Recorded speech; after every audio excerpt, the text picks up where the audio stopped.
Ezekiel 17. And the word of Yahuwah came unto me, saying, Son of man, put forth a riddle, and speak a parable unto the house of Yasharel, and say, Thus saith the Adonai Yahuwah, a great eagle with great wings, long-winged, full of feathers, which had divers colors, came unto Lebanon, and took the highest branch of the cedar. He cropped off the top of his young twigs, and carried it into a land of traffic. He set it in a city of merchants. He took also of the seed of the land, and planted it in a fruitful field. He placed it by great waters, and set it as a willow tree. And it grew, and became a spreading vine of low stature, whose branches turned toward him, and the roots thereof were under him. So it became a vine, and brought forth branches, and shot forth sprigs. There was also another great eagle with great wings, and many feathers.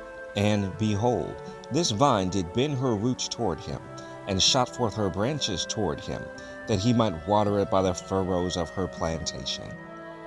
It was planted in a good soil by great waters, that it might bring forth branches, and that it might bear fruit, that it might be a goodly vine. Say thou, Thus saith the Adonai Yahuwah, Shall it prosper? Shall he not pull up the roots thereof, and cut off the fruit thereof, that it wither? It shall wither in all the leaves of her spring, even without great power, or many people to pluck it up by the roots thereof. Yea, behold, being planted, shall it prosper? Shall it not utterly wither? When the east wind toucheth it, it shall wither in the furrows where it grew.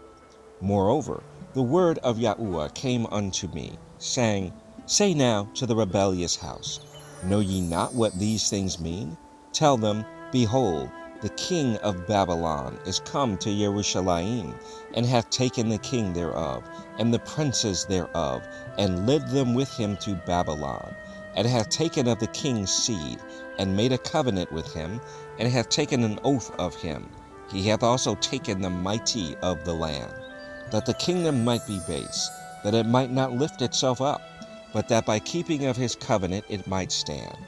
But he rebelled against him in sending his ambassadors into Egypt, that they might give him horses and much people. Shall he prosper? Shall he escape that doeth such things? Or shall he break the covenant and be delivered? As I live, saith the Adonai Yahuwah, surely in the place where the king dwelleth that made him king, whose oath he despised, and whose covenant he brake, even with him in the midst of Babylon he shall die. Neither shall Pharaoh with his mighty army and great company make for him in the war, by casting up mounts and building forts to cut off many persons. Seeing he despised the oath by breaking the covenant, when, lo, he had given his hand, and hath done all these things, he shall not escape. Therefore thus saith the Adonai Yahuwah, As I live, surely mine oath that he hath despised, and my covenant that he hath broken, even it will I recompense upon his own head. And I will spread my net upon him, and he shall be taken in my snare.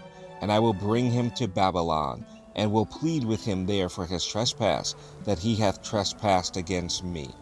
And all his fugitives with all his bands shall fall by the sword, and they that remain shall be scattered toward all winds. And ye shall know that I, Yahuwah, have spoken it. Thus saith the Adonai Yahuwah, I will also take of the highest branch of the high cedar, and will set it. I will crop off from the top of his young twigs a tender one, and will plant it upon a high mountain and eminent. In the mountain of the height of Yasharel will I plant it, and it shall bring forth boughs, and bear fruit, and be a goodly cedar, and under it shall dwell all fowl of every wing. In the shadow of the branches thereof shall they dwell. And all the trees of the field shall know that I, Yahuwah, have brought down the high tree, have exalted the low tree, have dried up the green tree, and have made the dry tree to flourish. I, Yahuwah, have spoken and have done.